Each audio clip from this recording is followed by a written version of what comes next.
What's happening? This is the Tap In podcast. We are live, baby, in the Tap In studio. I got a special guest in the building. Yeah. My boy Shane. What's happening, man? Yeah. What's going on? Yo, man, just trying to not let the corona get me. That's right now. It's the corona. I used to date a chick named Corona. Corona. And she was deadly too. I was about to ask that. Yeah, she's trying to take me out too. But long as I got my Purell. That's right. Take you 2 dabs. Let me get some dabs. Get a dab of that Purell. I'm good. Right now, man, it's just, I'm on the grind. It's weird. I'm on the road, and I've been just getting cancellations. But luckily, I'm going to try to get some other shit popping. So you can say, did I say shit? You can say. Yeah, whatever, man. Oh, okay, because, I didn't know if it was one of the, those clean ones like. Nah, whatever you want to do, yeah, man. nah, I got to get shit popping because I literally, about a month of work just fell out on me. Really? Yeah, I was booked. And the other improvs, luckily the improvs booked me. That's why I'm down here doing this show. The improvs was going to book me, but now Addison and all of them. They shut down? Yeah, they ain't going to be booking me no. How long is that going to be going on? They said a month, but I doubt it. Because that means everybody they canceled now they're gonna have to reschedule them. So we gonna get pushed back. So I'm gonna just start robbing niggas. I'm gonna start robbing motherfuckers. Like if I ain't gonna get the money, what I'm gonna do is I'm gonna call for like an Uber. So when the Uber dude come, I'm just gonna get up off that bread and then got a cough on. Yeah, and then I'm gonna cough. That's how I'm gonna be attacking people. Like nigga be like, oh man, what the hell? Now, if you don't want me to sneeze on you, get up off that money.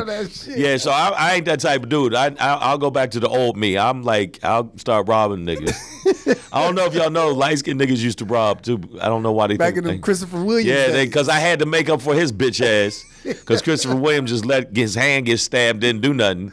So now I got to be harder than him. He fucked it up for him. I'll be sure all the little all the light-skinned niggas fucked it up, but because then they think light-skinned niggas are soft, and then I got stabbed people. I don't want stabbed. You don't need stab. I don't want stab, but I got. Yeah, stabbing is too intimate. It's intimate, but then you turn into stabby. Then you're stabby. That's right, man. Yeah.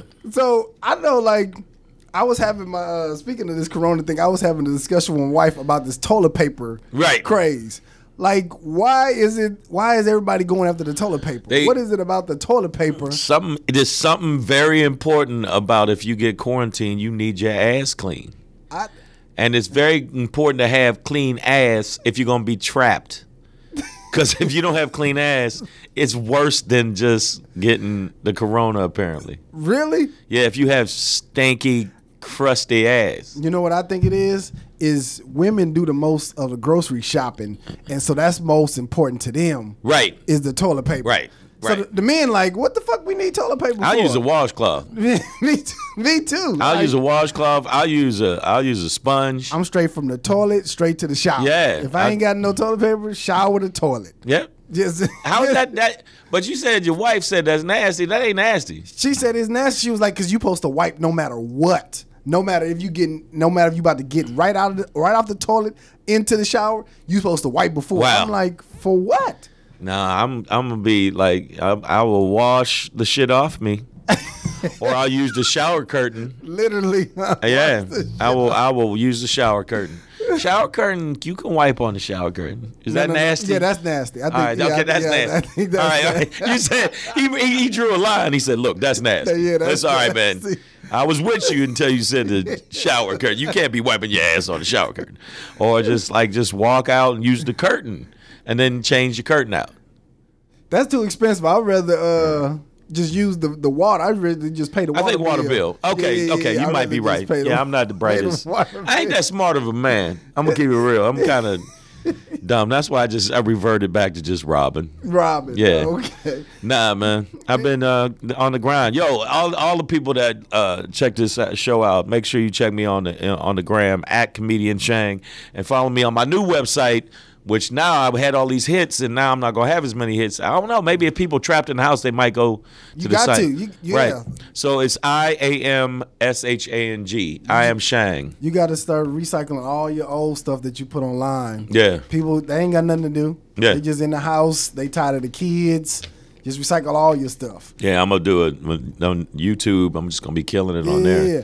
So here's what I want to talk about, because I feel like I know you, but I don't think the rest of the general public know you, because you've been around for a minute. I've been around for. I've been doing comedy 65 years. Shit, you look good for. Yeah, thank you, man. I look for to be 78. I'm doing it. Yeah, yes you are. How'd you get started in comedy? Robbing niggas. No, I just was coming up in the comedy club. Oh, you gonna just tell those jokes? No, a dude bet me. This is real shit. Dude bet me that I could, because I was clowning a lot, and he said, "I bet you can't do that shit on stage." I bet you. He kept. I like the way he said it. I bet you gonna bitch up. We used to say that you gonna bitch up if you get in front of people. You ain't gonna be funny in front of people, because I would clown people. So, but I mean, I had a job. I would, you know what I'm saying, and then I went up and did it, and I did good. And the owner of the club called Who's On First. The name of the club is called Who's On First. Where is it? Where was that? Peter Spellos in New York. Oh, okay. And he said, "Man, you really should do this." And I said, "Nah, I'm not gonna do it." And he got my phone number and called me. Said, "Hey, we got an open mic. You should come down." And I came down again, fuck around, did it again. And then it ended up being a year later. He's like, "You pretty much should do comedy." What year is this? Now, what year are we talking? Shit, I'm 28 years in, so 28, almost 29 years in. So that's how long ago. Oh shit. Yeah. And I haven't had a day job, like a regular job. I did security, and I did security for some drug dealers. That's the truth. I didn't know they were I really didn't know they were drug dealers. I found out, oh, that's why he owns all this shit. Yeah, but that's why I used to be down with that. It was called the Guerrilla Squad. It was me, and we would do security. We did security at different nightclubs and stuff. So I did that. I drove for a while for the same guy. His name was Shadow, for real. Out of New York? Yeah, he got killed. Oh, shit. I literally, I found out he got killed, had to be maybe a year after I just said, I'm going to just be a stand-up. Damn. I heard they painted the walls with him. Shit, where were you at? I wasn't even. I stopped. Oh, okay. Yeah, I'm glad. I thought I ain't getting shot for this dummy, because I didn't know he was a drug dealer. I just thought he was a rich brother. Yeah. And he was real smooth, and I was like, oh, this nigga got money. So I just but no, that would be that long ago. Damn. Yeah, he gone. What was it like comedy back in those days, like in New York? It was better. Better than now. All these little internet bitches. You internet kind of funny bitches. Just because you funny on the internet, you can't be funny live. Let me see you. No, you come on, tell the truth. You already know. We got up. Me and you know how it is to get up on stage and work your shit. Yeah. And it's different. But no, it was great for me then. I ain't made no money, but all the comics I hung out with. There was comics that I still know. I still hang out when I see them, because they on the East Coast. Talent, comic named Talent. Okay. If you've never seen Talent, it's very funny. Rob Stapleton. Those were the guys that they were a little bit ahead of me, but that's the guys I hung out with. Mario Joyner. Okay. I don't know if a lot of people don't know Mario Joyner, but it was those comics. Gerald Kelly. Gerald Kelly, yeah. Gerald Kelly. They were all kind of the comics. We did shows up in the Bronx, and I remember Rob Stapleton took me to all these little one-nighters in the Bronx and Dominican audience, and they all, Bert Smooth used to book a whole bunch of shows, and I used to do shows for him. So I got into the hood gigs, and I was doing punk clubs. Really? Punk clubs. There's black punks. I don't know if have you ever heard of Afro punk? Yeah. Yeah. There was punk clubs. There was black metal bands like Living Color and Bad Brains. So I was in that scene. So I would open up for those bands. It was be black rock, punk rock, and black. Yeah, but it's flat out. They're in the Music Hall of Fame. Really? Living Color, a song called Cult of Personality. Oh, okay. Yeah, so I did that. Yeah, if you ever get a chance, it's all black players. Yeah. So I did that, and I made money from that. So I was lucky. I haven't had a job in at least 26 years. Shit. I've just been doing stand up because I would open for them, host a lot of shows, And then I got in with Catch a Rising Star. That's the name of the club. Catch a Rising Star. I know that. And Dangerfields. Yeah. I used to do shows there. And I did enough hosting gigs because I hustled. I would do 5 and 6 shows a night. So I would make, I was making $35 a set. So I would do a bunch of those. Well, yeah. And every week I'd be, and if I'd wait for comics to fall out, I used to do this one place down in the Village, the Boston Comedy Club. And when people would fall out, I'd be right there. Like, yo, he ain't gonna do the set. I would sit in the audience and wait, and he would say, if somebody don't show up, because somebody always didn't show up. Yeah. I was like, I'll take their spot. I'll get that $35. Like, I didn't, like, some comics, like, thought I was being, because I treated it like, yo, if I'm going to do this shit. You're going to do it. Yeah, and that's why today I still, I get it. Yeah, I like, when this Corona shit fucking things up, I'm going to find something to do. Yeah. Because I know, it was a couple of years back and you used to like go through like, listen, my internet hustle, my email hustle is like, yeah, it is. Can you explain that to the audience? Because back then, when you was explaining, we'd be at the Comedy Union, you'd be like, look, when I go out to a club, like, I have an email list. Everybody send me your email list, and I put it for that city. Right. And then when I go back to that city, I email all those people. Yes, I still do that. I got 3.6 million people signed up. Shit. I got 3.6 million people signed up through my email and through my website. Damn. That's why I tell people, go to my website, iamshang.com. Make sure you get at me, leave your email, leave all that shit. So I used to collect emails. I used to, after the show, I collect people's emails. Yeah. Like, if they thought I was funny. If you thought I was funny, let me let you know about some other shit popping. So I did that over and over again. I remember Speedy, remember Speedy? Yeah, I know Speedy and Johnny Mac that I used to do the Foxhole. And they would clown me. Look at this old greedy, begging ass nigga just begging people for their email, not realizing that now those people, every time I would come to that town, would get a heads up from me, because grown folks at the time would look at their email. Now it's Instagram and Facebook, but they would look at their email like, oh shit, this show's popping, I'm gonna go down there. So I would do that, you know what I'm saying? 3.6 million people. 3.6 million now. And that's after I just cleaned my email. I did a cleaning where all of the old emails get kicked out, because I use a company named FanBridge. Okay. And FanBridge is one of the best ones. FanBridge. Yeah, it's FanBridge because it does it for your email and also does it for all social media. So like if you got, you know what I'm saying? Look at him dropping stuff. He drunk already. Look at him. Dropping the phone. No, but like, yeah, man, I use FanBridge and they send out automatically, posts for me. And I can't afford to send out emails all at once. Yeah. So I have it broke down by city. That is dope, man. Yeah. That's like you your own promoter. Yeah. You just cut out the middleman. Yeah, but I mean, some of these promoters, old janky motherfuckers, you already know.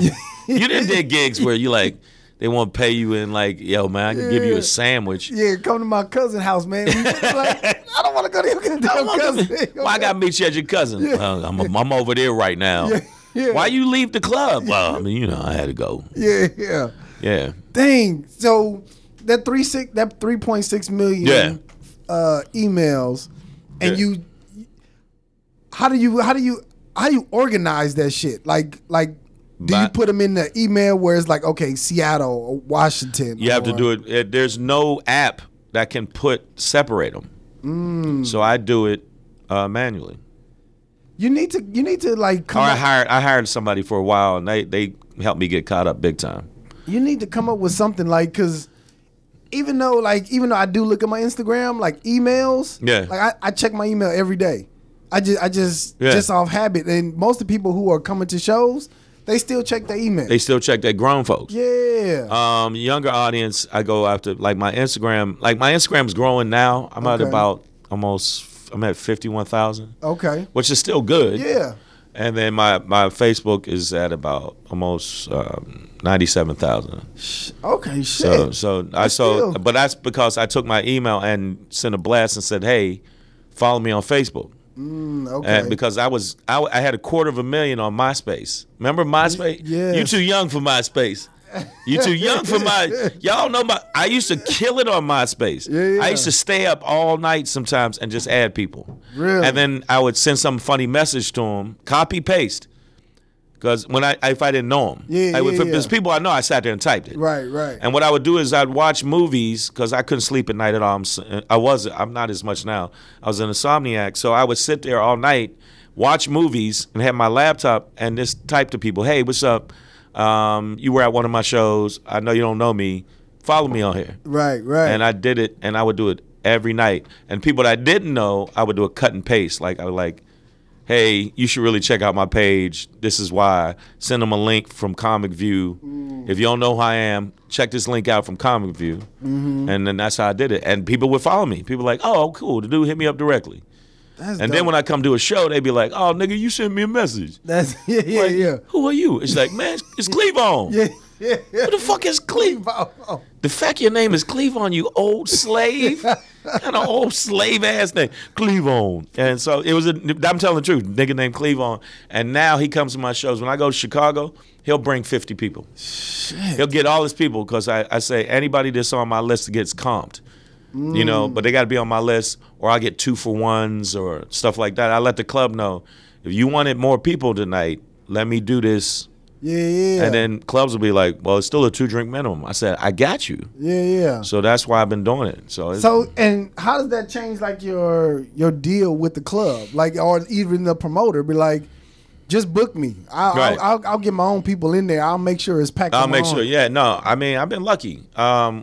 I do door deals. It fucks their head up. Yo, the people at Laughs Unlimited, man, they full of shit. Number one. It's Sacramento? Some of them full of shit.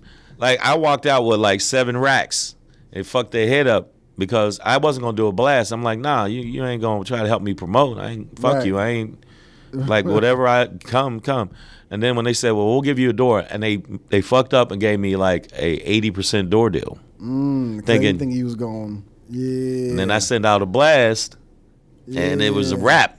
And then dude was mad while he was writing the checkout. We in the office, and he's like, why? And then I had a dude at the front with a counter, so I was like, yo, you really don't want, I paid somebody with a little clicker. And then when they try to say, oh, no, there wasn't that many people. Yes, it was. Shit. And they showed a clicker, and he's writing the checkout all mad. We don't know about this deal anymore, you.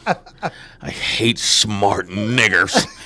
You fucking smart nigger. And like, yeah. That's dope. Man. And you know what was cool? I did, one time I did a show in New York, and I was 15 people short of my sellout, and the bonus would be $1,000. So what I did was I bought the last 15 seats, and I said, that's still a sellout. Yeah. I took the money that I knew I was gonna get and just bought 15 tickets. Yeah. And so it was still like $200-300, but hey, it sold out. So I still made $700. Yeah, that's the investment. Yeah. So and then the club said, we ain't gonna let you do that again because now we know you do that. You know. So I've been doing a little crazy shit like that. It works. All you comics that might be listening to this shit, that shit works. Yeah, absolutely. You know. And let's talk about how you write material, because I know like writing material is fucking hard. You know what I'm people saying? don't think it's hard. They don't think it's hard doing stand up. I don't know why. When that's the most people are more afraid to speak in public than fucking do anything else. Like let me turn it around. When you tell the truth. When you started at first, it was like, damn, I don't know. And then after a while, you got comfortable because you always were real comfortable on stage. You just walk up like, hey, look. Listen, it took me so fucking long to realize, like, okay, because I used to just watch comics, and I just wonder, like, okay, why is that funny? Like, why are people laughing? Why is that connecting? Like, I didn't understand. Then I started like, oh, okay, and then I forgot who it was. Somebody told me to get the Comedy Bible. So that's a good one. So he can help me with my structure. You know what I mean? But then my natural personality, I was able to just see stuff and then write stuff. You know what I mean? But you always seemed like I never saw you not look comfortable. Yeah, it was an act. It was all a front. It's a front when you go. I was inside. I was a scared child. I was frightened. I felt like R. Kelly was in the room with my daughter. That kind of shit. Like, yeah, man. You always seem like I'm on stage. Nah, it's a front. Yeah, okay, because you didn't seem like because I'm definitely an OG in comedy. To me, I would watch comics go, oh, he seems real comfortable, and I think that's good. I think when a comic's super comfortable, you know, who's one of the first ones I saw that I thought, damn, this he just walks up on stage. DL. DL Hughley would walk on stage like it wasn't nothing. Yeah. And whereas Anthony Brown, I saw it was showtime with him. Like, yo, I gotta get it. And he would kill. He was a killer. Yeah. He's still a killer. But DL to me, which was a comfortability. Yeah. You know, I think DL was in Joe Torre when I first saw him. It wasn't as much. He seemed tense. Joe was more like. You know who seemed real relaxed and just chill? Joe Claire. That's another one. Yeah. Joe Claire, super chill. Yeah. I mean, don't get me wrong. Joe Torre would do good, but he seemed more like about to do this shit. Whereas in some people, just a real relaxed. Corey Holcomb. I was lucky enough to do shows with me, Corey, and we did some dates.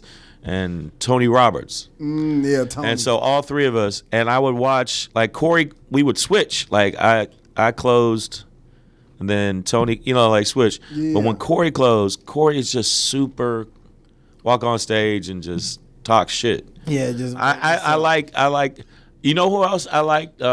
Some more. I like the way she just got swag. Yeah. I think that if you look at Tiffany Haddish is the biggest right now. When you say female? Would you say Tiffany Haddish female wise? Yeah. Or is it she'd be the biggest definitely female. The biggest. But some more, like, I don't know. I liked her structure, her set more than when I saw Tiffany. I felt like Tiffany still. I like Tiffany's personality. Yeah. But Tiffany don't have the all the material yet. Whereas I saw some more do an hour and not miss a beat. You know who? Hope Flood can do an hour and not miss a beat. You know who surprised me? Like, I don't know why that I was like it was surprising, but Monique. Monique. Fucking like I only seen her one time live. Right, I never seen her live. And she was at the Ontario Improv. When I tell you, it was like this shit is fucking like she's murdered. I'm talking about murder, and I was like, damn. And then what? It was so funny. You remember? You know Ryan? Yeah. I talked to Ryan, and he was like, yeah, she killed her. And I was like, yeah. And then I was like, then she was like, yep, she brought somebody on stage. I was like, yeah, how you know? He's like, yeah, nigga, that's her set. I was like, what? She murdered. Like, murdered. What do you think about what's going on with Monique right now? With the... At first, I was like, crazy, get that $500,000. Yeah, but now that I look back at how Netflix treats people, I kind of see what she's saying. What do you mean? How do they treat people? Well, it's a triple bar for black folks. Like we gotta have a gigantic following. We gotta have all this shit to get the same money as a cornball. Like I seen some comics on Netflix. I want to stab them in the head with a spoon. You unfunny. I'm not stabbing people. Don't be calling the police. She over there. She already on the phone. Like, oh shit. Like this motherfucker. We in a small space. This motherfucker. I'm saying, like, yeah, you got to admit. I mean, I'm not saying like this sound racist, but a lot of these white comics that get a shot on these shows, they get in the big paper and they really ain't strong. Yeah. They're fair at best. And Monique at least was bringing an Oscar to the table, bringing some accolades. They should have shipped her off at least millions because they gave some other people millions that were not, just didn't do well. Yeah. And Amy Schumer, the shit she said pertaining to Amy Schumer is not that strong. Yeah. But she's done well in movies. It's like they skate them through. So I do agree with Monique when it comes to that. But I think that because she's, loud and brass and sassy, they just like, oh, well, she's talking too much shit. I think and I thought that at first. So I thought, yo, just chill, get that $500,000, go and crush the show.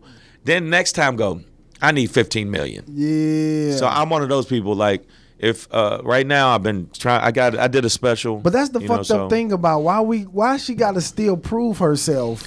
Because she, like, it's guaranteed she's funny. Black. She put the asses in the seat. Black. Yeah. Ain't nothing else but black. That's the fucked up thing about it. Yeah, we gotta, like, man, there's a lot of comedy clubs. I'm like, how the fuck you got this dude closing and he couldn't follow me in a car, let alone on stage. He couldn't draw if he stabbed somebody. He's just, they get this pass of minimally funny, maximum return. Whereas we got to be maximum funny to get minimal return. And that I don't like. So from that standpoint, I get what she's saying. And I get what she's saying why black folks don't champion us more. And I do that more. Even though there's some comics, I don't dislike them personally. But I think that that's some bullshit that they get. Like, I said something about Gerard Carmichael getting so much silence.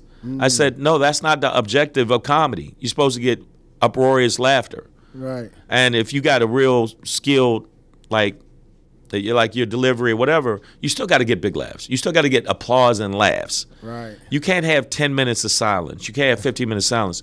So when they were bigging up silence because of Gerard, because Gerard's a super successful comic, they bigged him up instead of saying, well, but you're not effective. Yeah, yeah. You know? Jermichael is funny, but he's safe. You know what I'm saying? Yeah, innocuous. He's innocuous. It's not just safe. Yeah. It's like I was sitting there with my ex watching one of his specials, and the little timer was at the bottom. And 10 minutes went by. I go, has it been silent for like 10 minutes? Yep. You ain't supposed to be like that on a special. Right. HBO is the NFL for the comics. Right. And on a special, you're supposed to be at least getting chuckles or laughs. And Tig Notaro and all these comics I see that get all these specials with a whole bunch of silence. I go, is that what we going for now? And then the promo was, you guys didn't laugh, but it made you think. It's not a think special. It's not a think special. It's a comedy special. Yeah. So you're supposed to be able to balance thoughtfulness with laughter. I've seen Chris Rock do shit where it was a thoughtful bit, right? But he still crushed. The bit about niggas versus black people is a great bit where it was thoughtful. Yeah. But at the same time, he was crushing. Yeah. He was crushing. I seen Michael Che do his special. It made you think, and that shit was fucking hilarious. And both. It was both. But if it's just one, then you're a TED Talk. Yeah. and I ain't mad at you. And he got enough power in the business to crush me. But you know what the fuck I'm talking about. And that's it. And you know it. Yeah. And I'm going to put this shit on social media and say the shit. And I wish a motherfucker would say something. Get that old man in me. Wish you would. And then you start doing your arms like this. Nigga, you won't. Do my arms look goofy on the shit? Look what? So I'm like, I feel like Monique should have got her just due. Monique is, you know what I'm saying? Like Monique does a lot of yelling. Monique does a yelling about it, and I think she's right. But I think that's where when you see when she went on the Steve Harvey show and they talked about it and all that. I think that's what Steve was trying to tell her. It was like, look, you can yell, but yell behind closed doors with the execs. Like, hey, motherfuckers, this is what I deserve, instead of putting the public involved or getting the public involved in it. The Breakfast Club. That's when she was on the Breakfast Club. After she said that, Leonard. She got so much heat, and her with her husband, and the husband interjecting, and I think that people just did rub people the wrong way. Now that I break it down, I do agree with her in a lot of ways.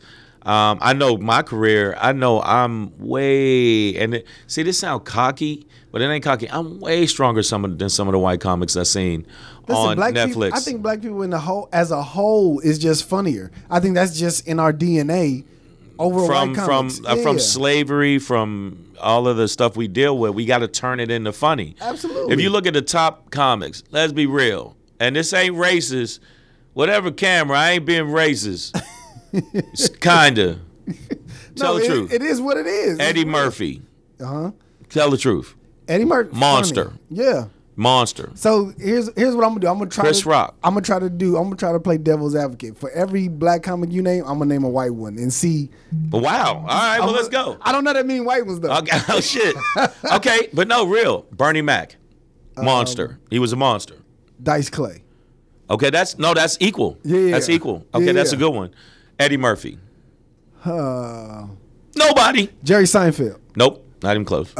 Okay. Not even close. Jerry Seinfeld, TV star-wise. Okay, but not I never stand-up wise. I've never seen Jerry. I've seen his stand-up. Really? Who are all these people? Why do people like socks? That's Jerry Seinfeld. Okay. Martin Lawrence. Shit.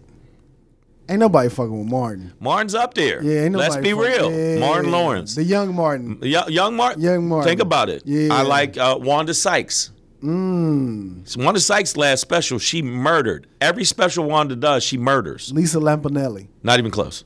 Damn. Not even close. Not even in the same ballpark as her. Okay. No, I mean, I'm saying, think about it. Kevin Hart. Shit. Kevin Hart is at a level. He sold out a football stadium. Yeah. Doing jokes. Doing jokes. Only person who did that was Dice. And it was only half a football stadium. Shit. But who other than Kevin Hart's up there? Listen, like I said, I feel like black people as a whole is just funny. I mean, to me, Kevin Hart is like, he's doing his thing. Yeah. Tiffany Haddish right now is doing her thing. Yeah. And now stand-up wise, not as strong. Not bad. I'm not saying I want motherfuckers to think, oh, you hate Tiffany. I don't know. I just don't think she's as strong as some of the other female comics I've named, but she still got time to work and still got time to do it. Yeah. But she's just not as strong as some of the other female comics. But she's good, though. She's doing her thing. Put it that way. Tiffany is special when in her own lane because... Right. And I ain't mad at her for that. I remember when Tiffany used to say she's going to be the Jada Pinkett mixed with Jim Carrey. That's right. Oh, that's cool. Yeah, that's what she's. Well, good that she's doing it. Good for her. Good for her getting those movies. Get the movie. Get the bag. Yeah. Get the bag, bitch. Yeah. I ain't mad at you. Get the bag.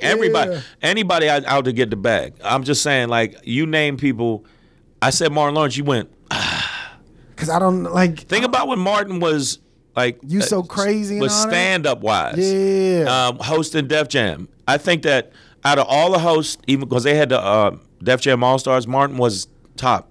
Yes. D.L. Hughley, Cedric the Entertainer. These are all big name acts, multi-million-dollar acts that I can't see a white equivalent to. You know what I mean? They there, but they ain't like. Right. I mean, Kings of Comedy murdered that shit. Right. DL is still murdering the shit. Yeah. Sinbad. Sinbad, I don't know why people fronting. Sinbad was huge. Yeah. Sinbad, what derailed Sinbad was a couple of things that I know personally, but he had health issues too. He had back problems. Yeah. People forget about it. Last year I was sick off and on, and I luckily did. I still did good last year, but I was sick. I mean, sick, almost died. Shit. From sepsis. I had sepsis and I had kidney problems from kidney stones. What's sepsis? Sepsis is like when you're basically your blood turns into poison because of my kidney function wasn't working right because of my kidney stones. My kidney stones were so bad. Oh damn. Yeah. So I had a bunch of problems with that. People don't know what's going on behind that, or if you go through a bad divorce. Chris Rock went through and I'm not fronting out on a shit. Yeah. He did it on his special called Tambourine on Netflix. He went through a crazy divorce. Yeah. That divorce, you're so busy with your life, you're not, you ain't fucking with. You ain't trying to be funny. Right. Yeah. So that shit slows up your career momentum. And he's still bigger. Chris Rock is still bigger than a lot of white boys. Shit. And you know who else? Dane Cook was up there for a minute. Dane Cook, yes. Dane Cook, Adam Sandler, but Adam Sandler wasn't for as stand-up. It was mostly movies, and his movies were funny. Dane Cook was like a fad, though. Right. No, Dane Cook did his thing. He was a fad, though. He was like, bam. And then it was like But he had a bunch of drama going on in his life. Both his parents got killed. Died from a car accident. I think it was both his parents died. Shit. Both his parents died. His brother extorted millions off him. I heard him talking about that. So he had a whole bunch of other shit going on that people didn't know about. But I know he lost his parents, and I think that some people that means that rocks your world. Right. When my mom and pops died separately, it's two different situations.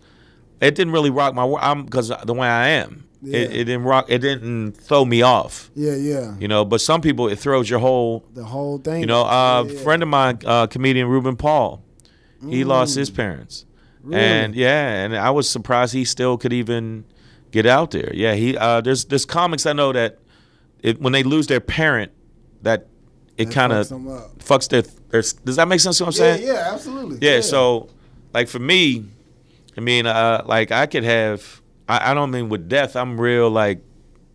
I don't know why. I'm real chill with it. Like, you know what I'm saying? The Kobe shit was kind of fucked me up. That was some trippy shit. Yeah, because they said that he was 40.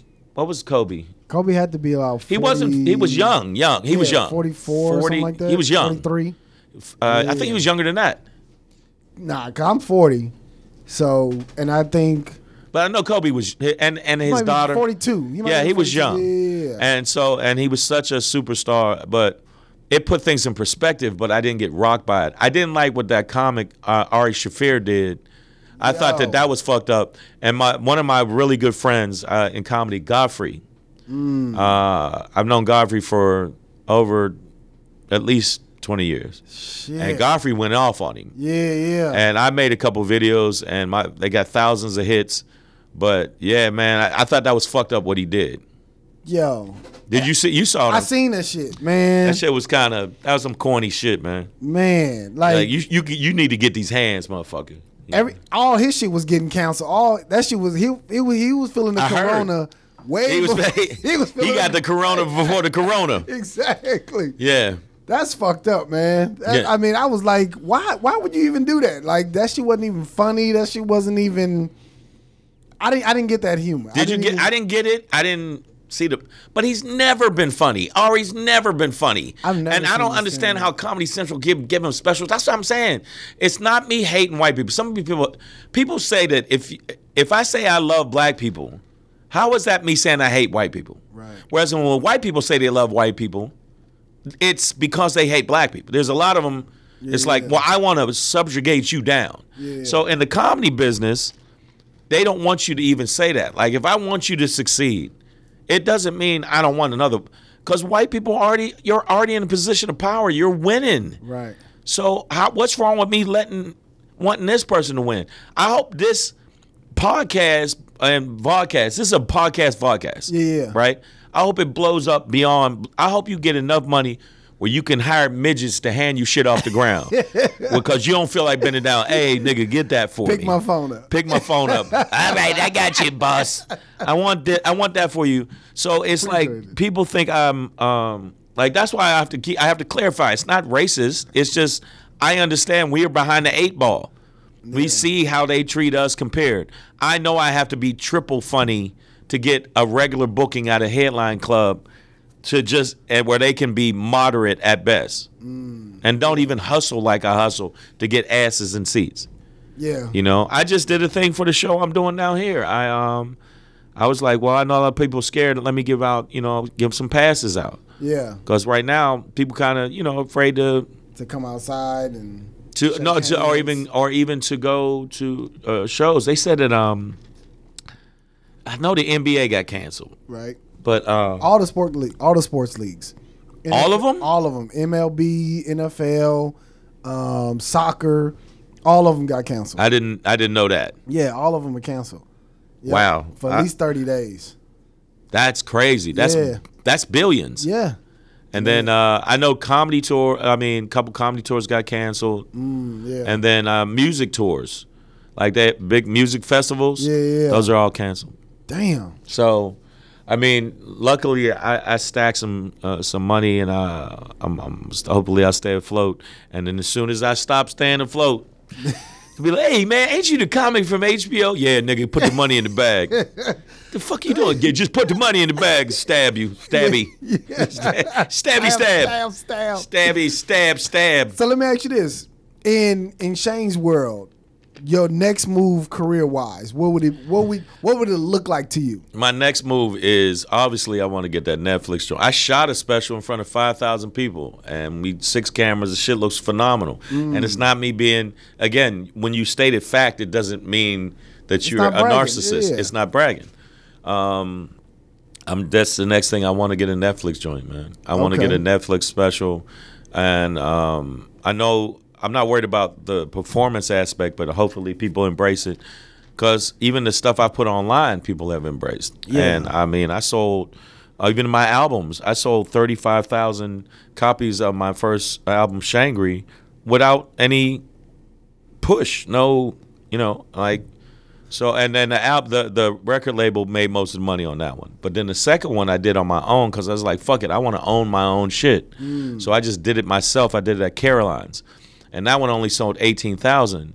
But all the money came to me. So I made more off the one that sold less and than my first one. Yeah. Look, I did one called Live on Broadway. I got Shangri, which is my first one, which was not, I didn't come up with. People think, oh, did you come up with it? A comic named Mark Howard came up with that. I give him props. I know Mark. Because Mark used to say, this nigga's always angry. He's shangry. That was him. And then I was like, yo, I got to name my album that. So I always give him a shout out because, Let me ask you this. You ever thought about like going to different platform than Netflix, or you just want the Netflix tag on it? Yeah, I want the Netflix tag. I mean, I'm on Amazon now, and I was supposed to shoot another show for Amazon called Laughter After Dark.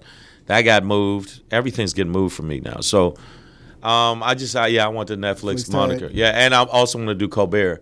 But Colbert is doing shows with no audience now because people are afraid to be in that audience. That cluster of people. Yeah. So, but that's one of the shows I absolutely want to get. I want to get that so badly. Let me ask you this. Would you rather... And I want to produce more for young comics and comics in general. Okay. So I'm behind the scenes. I'm old. I'm 78. Let me ask you this. Would you rather take the Netflix tag on there, or would you rather put it on like a Damon Dash website and get more money? What would you rather? Oh, wow. Yeah. Look at him with the hard question. Yeah. Because it's like, what would you? Because Damon Dash got his own. He got his own Netflix. Really? Damon Dash, yeah. It's called DD Studios or DDS Studios or something like that. Oh shit. I still would go with Netflix. Still go Netflix? I would go with Netflix. Unfortunately, Netflix is the behemoth in the room. It's the elephant in the room. So it'd be to prove a point. So I understand what they're doing, but I mean, he'd have to show me some serious numbers. Yeah. It's about the numbers because the money will come any way it goes. Yeah. Like if I did one of his and I got the money, I still am not going to. People say they want to be famous. I want a balance of fame, credibility, and money. Okay. If I didn't make a lot of money, as long as I had the credibility and enough fame to make sure that I could keep working, I'm good. But if you just have the money, you can't turn it sometime into more money. Okay. Whereas if you kill it on Netflix, if you look at, like I'll give you an example, what Cat Williams did. I think I know he got a lot of other shit that happened. Yeah. Right? About. Yeah. I'm not putting him out there. Motherfuckers think I'm dissing him. It's not. It's public I'm not. news. He's done some shit. Yeah. He's had some goofy times. Yeah. But what he did with HBO, how he turned that pimping thing into just Chronicles, millions and millions of dollars. If it wasn't on HBO, would it have done as good? I doubt it. Yeah, probably not. Now, maybe Damon would have gave him more money to do Pimpin'. Remember, Pimpin' or Pimp Chronicles. Yeah. Whatever that first one was, he shot in Atlanta. In a green. Huh? He had a green. Yeah, you know what I'm talking about. If he'd have did that on Damon's thing. Now, I'm not mad at Damon. Make a black Netflix. Yeah, do that shit. But would he have turned that into millions and millions? And he probably didn't get paid millions and millions to do it. He might have got 100, 200, 300,000, maybe 500,000. He didn't get millions. Yeah. Because HBO wasn't paying millions. That's why Netflix is killing them, because they're giving people millions. Eddie Murphy's doing a special. That's what I'm looking forward to. Yeah, I think it's gonna be. Have good. you seen him out in the clubs? No, I have. I saw him one time at the Laugh Factory. He working out or just? No, I just talked to him for a minute. I don't know him. I don't know. I wish I did know Eddie. But I mean, it was weird. Somebody thought I was being cocky, and I wasn't. I had a strong, Chocolate Sundays. Yeah. I had a strong set. Yeah. You know what I'm saying? And I was nervous, and I don't get nervous. I rarely get nervous.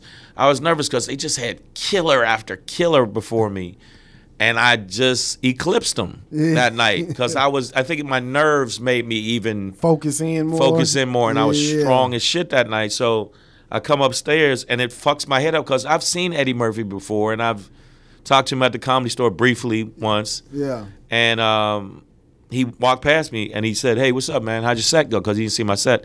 I said, "Man, I murked him. It was like pistol whipping a baby. It was murder. It was a murder scene.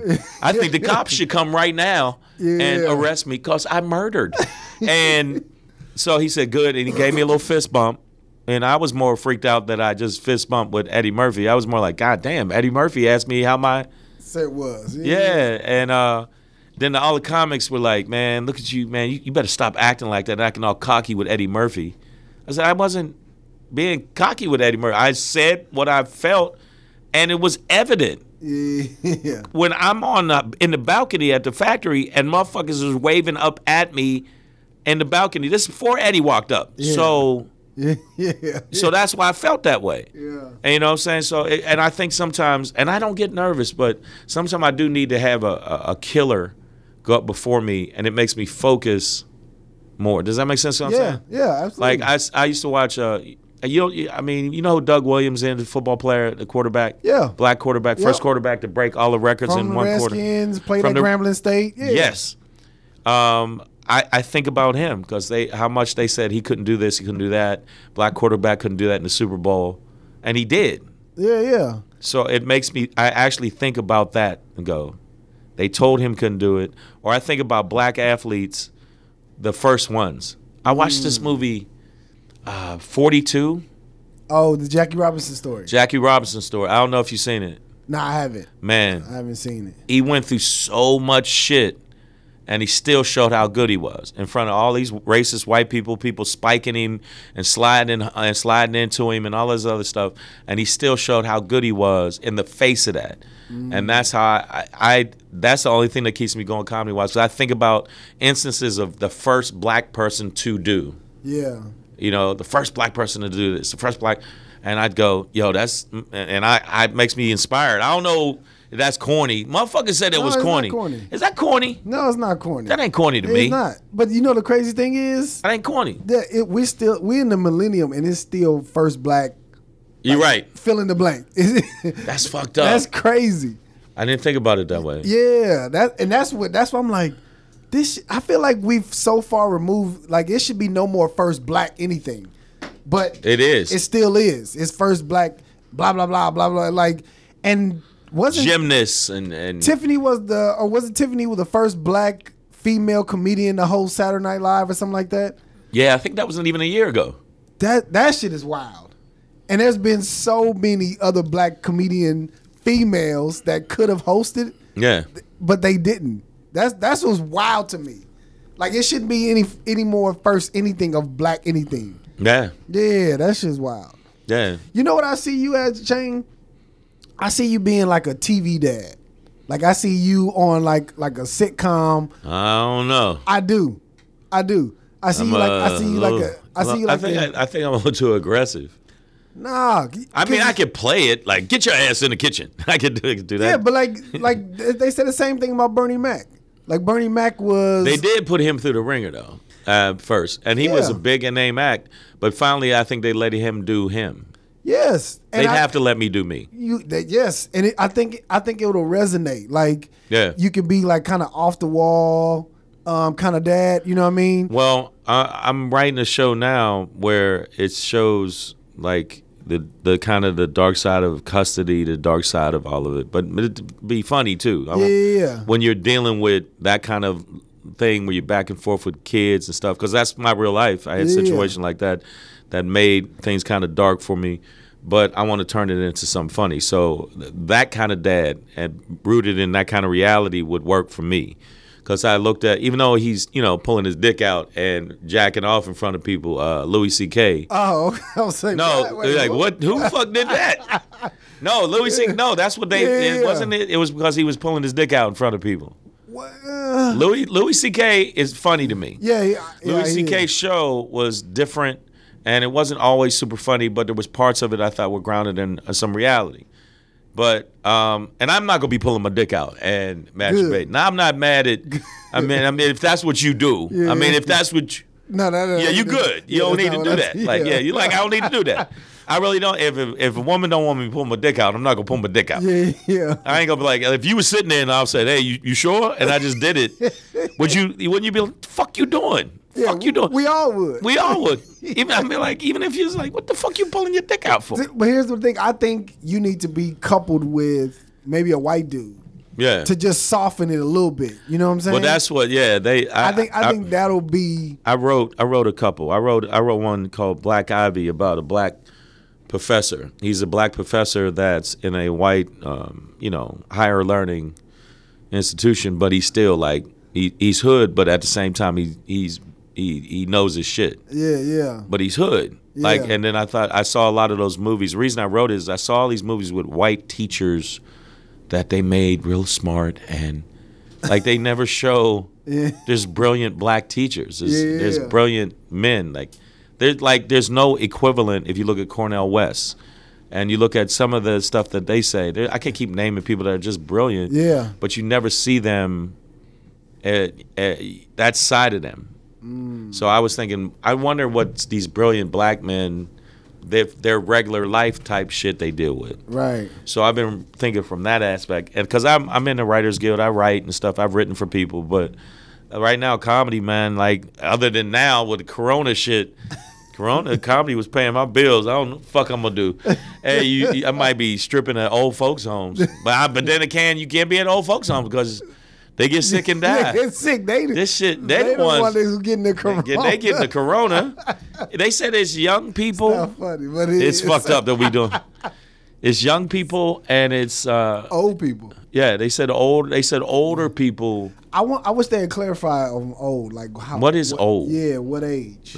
But they said over 60, 65, 70, and with existing conditions where they might have lung problems, whatever. If they get it, it's a wrap. They said there's a very good chance they might not be here no more. So that's why this is all new for me. I got to figure out what I'm going to do because my gigs have literally been getting moved left and right, canceled. Damn.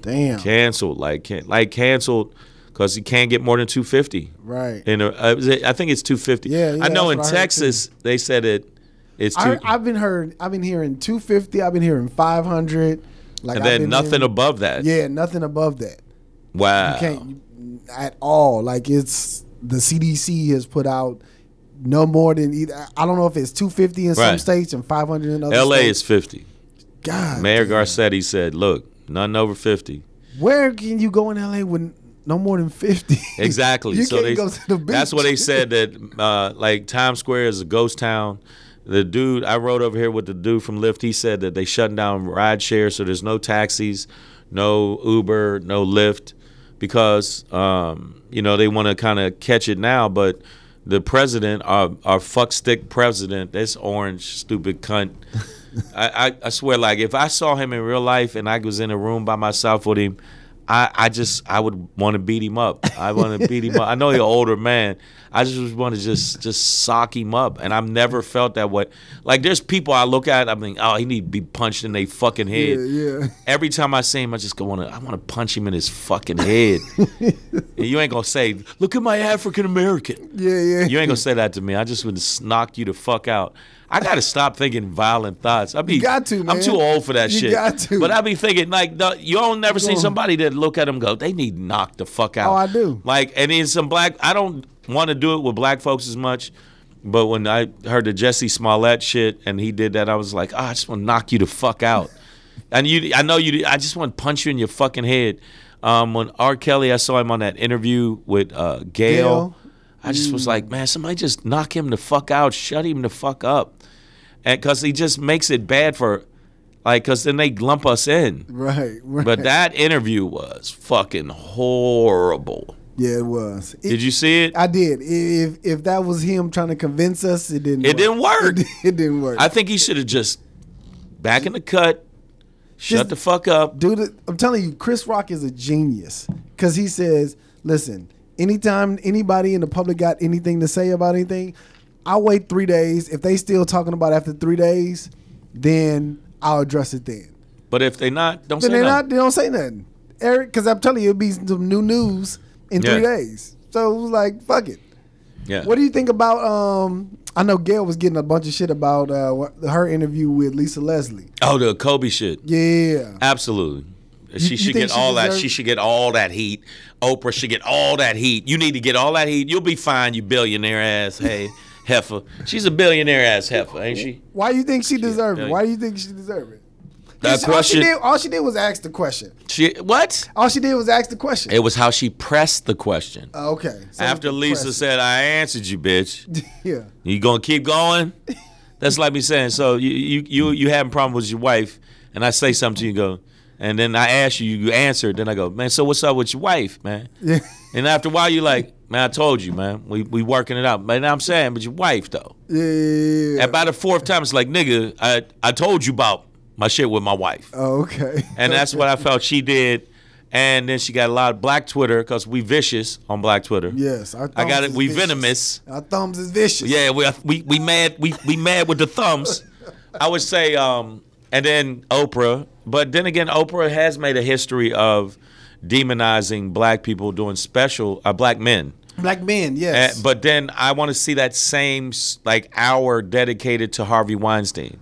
I want to see that same hour dedicated to Woody Allen. Yes. I don't see that. So until I see that, I'm going to be like, no, you like shitting on black men. Right. Right. Until you show me that, fuck you, feed you rocks and take you swimming. Yeah. But I never was. I'm not saying Oprah's, she's another behemoth in the room. I ain't gonna you say something bad about her, people like, man, your career's over. I think it's turning around for Oprah. I don't think everybody is they're not really feeling Oprah like that. Yeah, I think so. I feel like Oprah should be what Jada Pinkett is doing now. When she, the little round table talk. I like that shit. Yeah, I think that's what I imagine from Oprah doing her show to actually doing something that Jada's doing right now. I think that's where that's where I would think that Oprah would progress to. No, but she just ain't. doing one-on-one interviews she ain't. and bringing people and actually having conversations with them. But she's done a few of those. But she still does in a big forum. I think that Oprah needs to use her power and her money to elevate. In the public. I know she probably does a bunch of shit behind the scenes. And that's cool. Mm-hmm. But elevate us. Yeah. We need more people in power to elevate us. The reason people used to diss Michael Jordan, and they try to diss LeBron, because LeBron speaks out all the time. LeBron makes stands. He gets the other young players to stand up there with us and fight against police brutality, talk shit about police brutality, get the awareness out there. I think Oprah needs to do that. If you're so adamant about the bad shit about us, one, be adamant about the good shit and address the shit that's going on. Imagine if Oprah started talking shit about police brutality more and more. You think the shit wouldn't resonate? Yeah. They were talking about her running for president. That's how much juice she got. You think that she said, I'm going to start a thing because I'm a billionaire. I'm going to start a thing about black men being targeted by the police and police brutality. You think that more media wouldn't be all over that shit? Do that, and she wouldn't take a hit financially because she's already a billionaire. Yeah, I think. Am I right? Yeah, she's a billionaire. She wouldn't take a hit career wise because you're already Oprah, and she ain't doing really shit. Right? You ain't. What, maybe you her got network. Your magazine. Don't give a fuck about your old magazine. The old corny ass magazine. Today we talking about flower arrangements. Give a fuck about flower arrangements. Give a fuck about people shooting black men in the streets for walking around with fingers. That's their new rule. The nigga had fingers. Nigga had fingers. Yeah. Who did she sell to? Suburban white women though. So they're the ones that need to hear it the most. What if your little white kid Billy got pulled over by the cops and shot in the face because he had a gun permit? Let's talk about that next on Oprah. Wow. I can't. She get on my nerves though a little bit. Yeah. But not as much. There's some coon cage ass niggas that I can't stand on TV that I just want the Stacey Dash kind of mentality and the Omarosa for a while that just sucking up to Trump and where are Kanye. All those people at though? Where are they at? I don't know. They Kanye. Kanye with his bipolar crazy ass. That's another motherfucker. I just want to just knuckle bundle in the brain basket till the nigga's unconscious. I want to stomp him, man, because the fucking shit, he don't understand how much influence he got. Slavery is the option, motherfucker. Yeah, I ain't fucking with Kanye. I ain't fucking with it. I ain't fucking with it. It made me like go. I met him. I used to do a show, Deaf Poets. I was the voiceover and the warm up for Deaf Poets for HBO like for 4 years. Okay. Because I needed the loot at the time. Yeah. Because my brother was in jail, and I was like, I gotta help him. I gotta help his family, and I had a bunch of drama going on. So I need as much money as possible. So I was doing voiceovers. Yeah. And I did Deaf Poets, and I met him then, and I thought, yo, man, what the fuck wrong with this nigga? He was wild then? Not wild, but just like diva kind of a mentality and acting real funny style. And I was like, yo, man, if this is the younger me, we jump you. Like, me and my boys would be like, yo, let's jump this nigga. That's when he was wearing like polo and the pink polos and all that shit. Yeah, he was funny style. Yeah. And so, I mean, like Steve Harvey, I did remember when Steve Harvey used to do the Apollo? I don't know if I'm dating myself. Oh, yeah. Because people don't remember him from the Apollo because he does Family Feud and does all this stuff. Yeah. I met Steve Harvey. He was cool with me. He acted cool with me. I ain't gonna act like he acted fucked up with me. Oh, okay. Because I'm a young comic. I'm trying to get on. I'm worried about doing good at the Apollo because I know they will boo you. Right. Like, yeah, I actually got booed at the Apollo once and turned it around in the middle of my set. Like, I went from getting booed beginning of my set, not over jokes, to killing. And that's the one thing I remember in my life. I can't wish people could see it. Yeah. I walked out with white on white Nikes. Like Air Force Ones, like they're Nikes, yeah. But they got they're white swish. Yeah. So dude yelled when I walked on stage, "Look at this nigga with the nurse shoes." That is funny. Yeah, that's funny. But then I didn't think about it. Like, I guess they would look like nurse shoes. But at the time, I thought Air Force One. They was dope. I thought they was the shit. Yeah. So I'm thinking I'm gonna get some clean Air Force Ones come out. And he yelled at, and everybody laughed, and they was like, "Boo this nigga with the right." And I said, "Fuck the show." I cussed. He just went all out. Because I said, and I went out on him. Yeah. And then I started killing because And they didn't air it. Oh fuck no. No, and then I like mid show, and then the lady that used to jump up at the Apollo, she jumped up. Yeah. I said, "Woman, you just had your face in Keith Sweat's crotch. You need to sit your ass down. You somebody, mama, sit down, mama." Yeah. I know your kids is watching. Go, she's up again. She up again, rubbing her face in Keith Sweat's dick, and then the crowd went crazy, like laughing. And then I got back into my set and ripped the rest of the set because I was like, they should have just aired that part. Because I told the nigga that said this stuff about my shoes. Yeah. And then I said, nigga, my shoes, nigga, your grill. Nigga, your teeth look like a picket fence that was hit by a car, you bitch ass nigga. I started calling him names. I said, I bet you both your mama and your papa are the same nigga. And I just started, and then, of course, with the Apollo crowd, they I started murdering. I said, "Now you got something else to say about my shoes, motherfucker?" And as soon as I'm done, we gonna wait for you outside. Stomp you with these white shoes, nigga. You gonna need a nurse. I said that. I don't know why they got a big laugh because I heard the production dude laugh because he was on the side. I said, "Well, you gonna need a nurse." Talking about my nurse shoes, nigga. And then. Came off when I said they was furious. Yeah, because there was kids in the audience. I was saying the crazy shit, and they're like, fucking mad at me, and they wouldn't book. They booked me on Apollo Comedy Hour. I did a couple after that, but they wasn't fucking with me no more after that. Now that one aired. The Apollo Comedy Hour aired, and then I did it twice after that. Okay, but it was years and years because they're like, "We told you not to cuss. We told you." He's like, fuck that. I gotta I'm go not getting booed, like, cause you'll air me getting booed, though. Right. They'll air that. So if I figure you air me getting booed, I'm going out blazing. Right. And I met Steve Harvey, and Steve Harvey was like, he did the most fucked up shit. Dude came out. I don't give a fuck. Whoever see the shit is real shit. We ain't got no followers. So fuck. We ain't got no followers. No, they will. No, they won't. This is good. You got a nice setup. I appreciate it. Like you know how a fan came up to him to shake his hand, like, "Hey man, I'm a fan of yours, me and my wife," right? Instead of shaking dude's hand, he turned his back on him, but didn't walk away. Just stood there. That's like me talking to you. You say something to me, I turn my back to you. Yeah. So dude walks back around to see face to face, say, "Hey man, me and my wife, we just like your shit. We just want to shake your hand, say we appreciate what you do." He did it again. Then dude got rah-rah. He's like, yo, man, you ain't gonna disrespect me and my wife.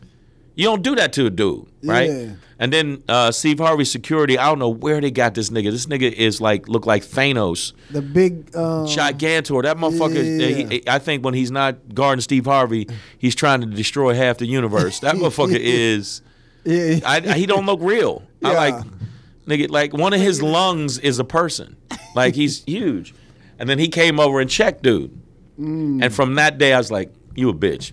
And my boys was like, yo, man, if he didn't have this Gigantor with him, we'd have smacked him up. I was there with like 4 hard rock ass niggas. I'm talking about like Pulp Fiction type niggas. Yeah. And they always ready. That's why I don't fuck with them no more because there's always some drama. It's never, I don't do it. They be like, yo, we need to just like, yeah, let's bust up the club. Stop. Like that was what moved them. Like busting up the club. They type of dude where a woman walk past, they grab her arm and pull her over. Like, yo, what's up? What's good? Get up off those. Get up. Like, why would you think a woman would want to fuck you? Get up off that pussy. What? What's wrong with you? That's the best line. Yeah. Get up off that pussy. Yeah. And then you wonder why the security keep merging on us. Because I did security. I know. They merge on us like, oh, these niggas is at the club again. We gonna have to kick them out. And then, of course, they wouldn't want to go out peacefully. Right. You know, so they saw Steve, and they were literally, like, outside waiting, like, yo, we need to bust him up for doing that. You're not the moral police, dude. Right. I just looked at him differently. Does that make sense? Yeah, yeah. After that, and even not as a comic, because I never really looked at him as, like, he's not one of my comic, like, I'm all right. I'm gonna ask you this, and then you ask me. I'm gonna ask you. Okay. Who's your comic? The comic people that you looked at as comics, but before you was a comic, said, "Yo, man, that motherfucker." Because I know mine. The one I looked at, like stars. They were stars, and they were like, Mike "Yo, Epps. Man, Mike Epps." Yeah. That's another one I didn't name. Mike Epps, another beat. Like he's up there. Oh yeah. Okay, so you looked at Mike Epps like that, and thought, "Yo, that motherfucker is the truth." Yeah.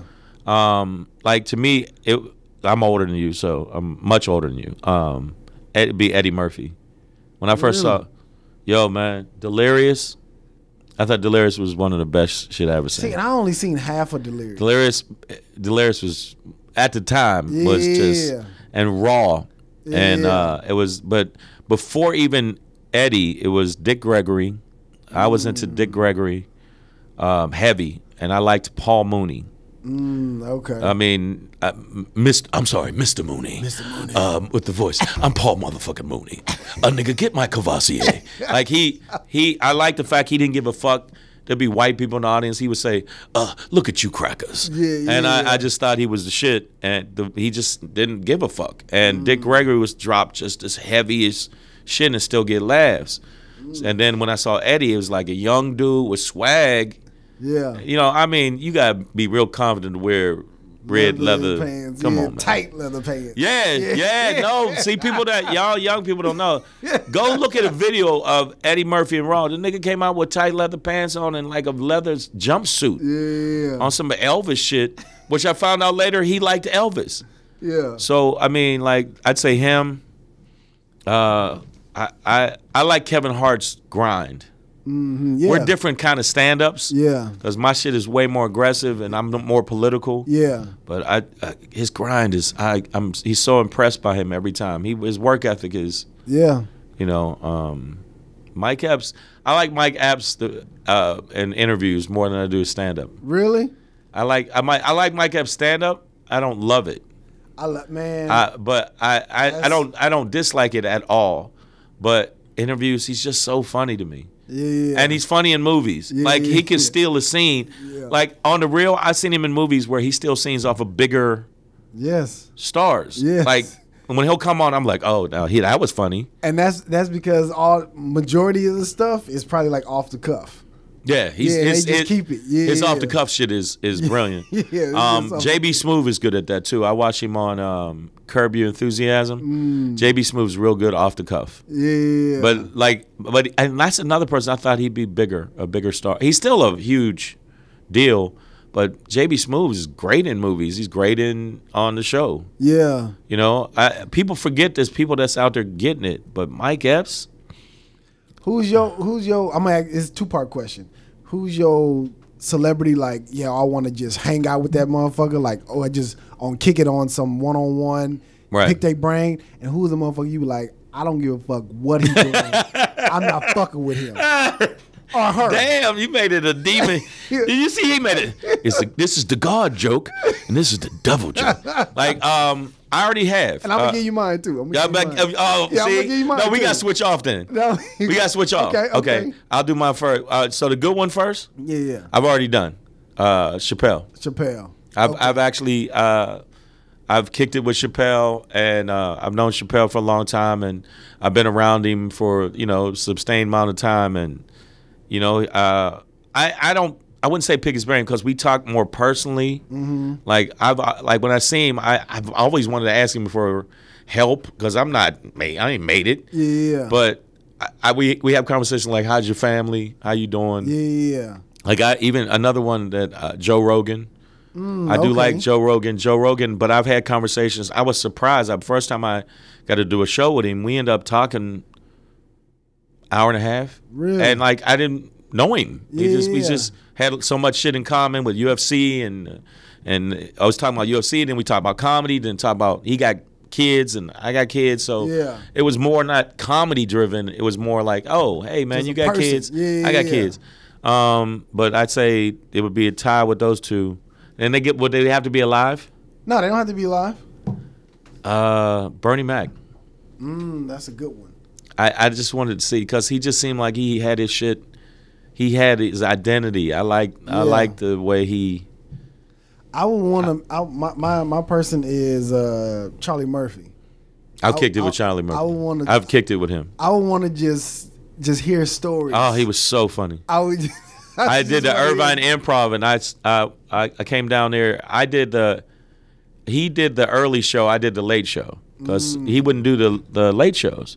So they would book like it'd be Charlie Murphy, and then he'd headline the first show, and then I was headlining the chef show. I was like hoping I got an audience, and luckily, like the people that couldn't get in to see him was like, well, we can't see him. Let's see who. A lot of them didn't even know. Well, let's see if this motherfucker's funny. Yeah. And then I got to kick it with him in the green room, man. When I say that motherfucker I thought I said hard shit. Yeah. Man, that motherfucker was hilarious. His stories. That's why I want to. Oh my God, dude! And he really does tell stories. Like we was in the green room, and I bullshit you not. He had to do 45 in the green room. Just in the green room. Just like, yeah, Shang, you be mad. You mean, nigga, you mad and shit. You mad nigga. Now, let me tell you about, man, I was at this club, and then and I'm sitting there going, is Charlie Murphy about to... Yeah. And he did 45, and we're fucking crying, dude. Yeah. We're crying. Because but the part of it's, he really's like that. Yeah. And I was like, man, I tried to knock this nigga's lung loose. I'm like, who says that? Who says that? Yeah. Charlie Murphy, definitely. That was, but I've already... You already hung out with him. Yeah, I like me, more than once. So yeah. And the person who I wouldn't fuck with him at all is unfortunately, it's a female. Vivica Fox. I wouldn't fuck Vivica. I wouldn't spit on her. I do not like Vivica. Vivica Fox. Nothing. And part of my hate comes from one time when I had like a little encounter with her. It was at a BET party. After the BET Awards, they had a party at the Roosevelt. And we had a little exchange where that bitch just like looked at me like, nigga, who the fuck? And I'm like, what the fuck did I do? And I was like, bitch, fuck you. Yeah. I mean, I can't stand Vivica. Like I've seen her be like real highbrow and act real like she's so fucking fake to me. Like she act real elitist around a friend of mine, and I was watching her do this. Yeah. And I remember me go, I don't know if I'd want to talk to her. Yeah. But then I think she turned around. I was like, yeah, but her ass though. Nah. Then I saw that ass. I went, maybe I duct tape her mouth closed. I wouldn't do shit. I wouldn't. I can't stand Vivica ass. Yeah. So the person I mean it's obvious for me. Trump. Trump, he's the worst human being. I think obviously he ain't up there with Hitler and all that other shit. Yeah. I don't think he's up there with the and G Thing. I wouldn't fuck with G Thing. G Thing. Wow. If people know. If you even know who he is. I know him. Yeah, you know I know. The people. G-Thang is a lot of people want to hurt G-Thang. Yeah, I wouldn't fuck with. They want to hurt him. Yeah, I've seen people like Corey Holcomb. Yeah, Corey Holcomb said that he won't put hands on him every time he sees him. He do some bitch shit. Yeah, like unnecessary shit. Like, yes, it's just like unnecessary. Used to be not as much now, but I mean the way he acted was AJ Johnson. He would like first time I met him, and there was another cat, Todd Lynn. He's dead now. He died. He was with no, that's not Todd. Todd Lynn was one. He was just a venomous, unnecessary dude. Just say unnecessary from St. Louis, shit. Right? Yeah. But he was out of he went out of New York. And AJ would just say and do unnecessary shit. And even when he said he came at me the first time I met him, he started clowning in front of the comedy act. And I'm like, when I first got in town from New York, I was more like, well, I don't know you niggas, so you can't just walk up, start clowning me, because then I'm, I feel like, well, then I gotta hit you in the head with a hammer. And I don't mean the round end. I'm talking about the hook end. Yeah, you gotta hit him. Then I'm gonna have to drag you from the hook end. Take these nails out. Yeah. I'm gonna have to put a nail in your head. Then put it. Yeah, like he came up and just started doing dumb jokes to me, and I was like, I don't really know you, man. Why don't you do that? It was again Speedy.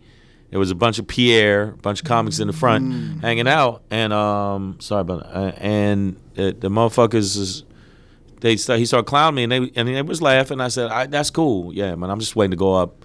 I don't really know you, dude. Yeah. And he says, man, that shit don't work out here. This is the West Coast. I said, I understand. I don't really know you. He said, what you gonna do about it? And then to me, when you say what you gonna do about it, ain't that's some fighting words. Then I got to put hands on you. Yeah. I can't, Shalon, you ain't gonna come through. It's just Shalon calling me. You ain't gonna come. You halfway never coming through, ass nigga.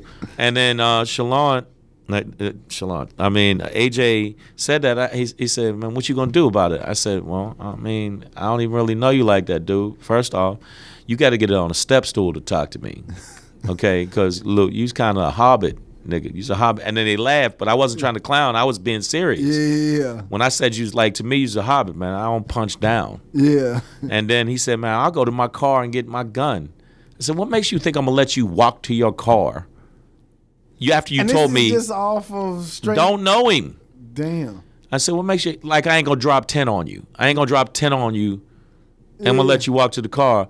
And I don't think, now the comics could tell I was serious. Yeah. And after a while, they was like, okay. Then I just let it. Then I let it go, and then I just saw how he was treating people. But I mean, with him, I'm cool. I'm like, whatever. I threatened J. Anthony Brown once, but I was so nutty when I was younger. Why J. Anthony Brown? He clowned me. I had a bad set at the townhouse. I had a good set the first 2 minutes, and then somebody heckled me, and I was so on defensive.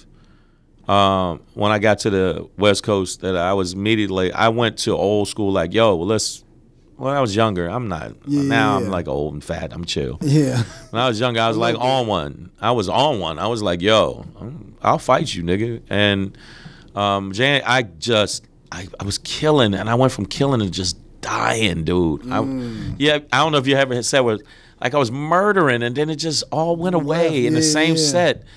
And then some dude heckled me a little bit, and then instead of thinking of something funny to say, I just went right to give a fuck. Yeah. It wasn't funny, and I wasn't funny. It's like, fuck that, man. Yeah, your girl looked like a fucking schnauzer, you old bitch ass nigga, and you look at your girl's head. Relax, Shane. Yeah, I had to relax. You gotta relax. So I just ate a bag of dicks on stage. I already felt dejected as fuck. I come off stage, I'm standing next to the bar. J. Anthony Brown's the host. He goes up, proceeds to start, and that made me respect him when I reflect on it. Murdering, clowning me. He's just, the crowd went from silent to just murder, funny shit. But young me was like, I called him Uniroll Tire Man. I said, yo, man, when you come off that stage, I'm going to beat you in the head with a bottle. Right? And then he was like, yeah, well, then if you're going to beat me in the head with a bottle, I'm going to stay up on stage and murder you a little bit more. And he did like 10 more minutes of just clowning me. I deserved it. I was fucking horrible. Yeah. I went from a king to a fucking slave on stage, and he's murdering me. Oh, and then the security came because they could tell I wasn't joking, because I thought as soon as he come off stage, I'm going to buy a bottle and I'm going to wait till he walk past me and hit him in the head with the bottle, then to take the broken part and stab him in his spine. Man, do not become Aries Spears. I didn't. I totally reflect on it now, because Ronaldo Ray, y'all don't know who that is, but there was a comic named Ronaldo Ray, Big Red. You know who I know Ronaldo Ray.